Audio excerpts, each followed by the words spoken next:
Yes बच्चों, 100 शब्द प्रति मिनट गति का डिक्टेशन स्टार्ट।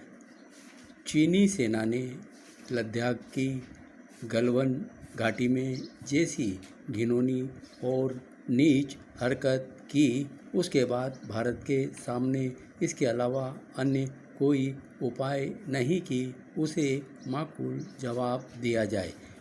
आनन फानन विश्व महाशक्ति बनने के नशे में चूर तानाशाह चीन को जवाब देने के कई तरीके हैं और उनमें से एक प्रभावी तरीका उसकी आर्थिक ताकत पर पूरी शक्ति से प्रहार करना है। यह अच्छा है कि इसकी शुरुआत कर दी गई है। BSNL के 4G टेंडर से चीनी कंपनियों को बाहर रखने के फैसले के बाद कानपुर से मुगलसराय के बीच फ्रेट कॉरिडोर प्रोजेक्ट में चीनी कंपनी का ठेका रद्द करने का फैसला सही दिशा में उठाया गया कदम है। ऐसे कदमों का सिलसिला तेज कर चीनी कंपनियों को चुन चुनकर बाहर किया जाना चाहिए। इसके लिए ज़रूरी हो तो नए नियम कानून बनाए जाने चाहिए। चीनी कंपनियों की ओर से हासिल किए गए ठेके और उनके साथ हुए समझौते प्राथमिकता के आधार पर रद्द होने चाहिए। क्या यह सही समय नहीं कि महाराष्ट्र सरकार और चीन की वाहन निर्माता कंपनी ग्रेट वॉल मोटर्स के बीच हुआ करार रद्द किया जाए?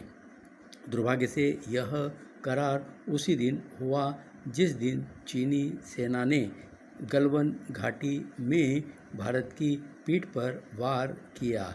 बिगड़ेल और अहंकारी चीनी नेतृत्व को यह पता चलना ही चाहिए कि उसे धोखेबाजी की कीमत चुकानी पड़ेगी।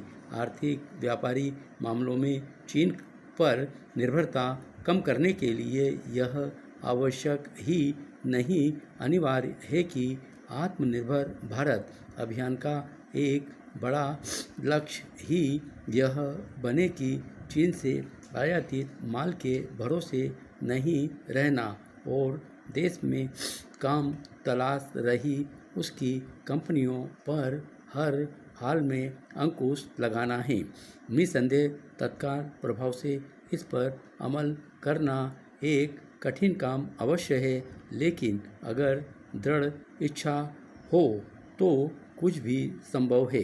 भारत में ऐसे कारोबारी हैं जो इस कठिन काम को आसान बना सकते हैं। आवश्यकता बस इसकी है कि उन्हें पूरा सहयोग, समर्थन और प्रोत्साहन दिया जाए। चीन को सबक सिखाने के लिए समर्थन और प्रोत्साहन उन देशों को भी देना होगा जो चीन की दादागिरी से त्रस्त हैं।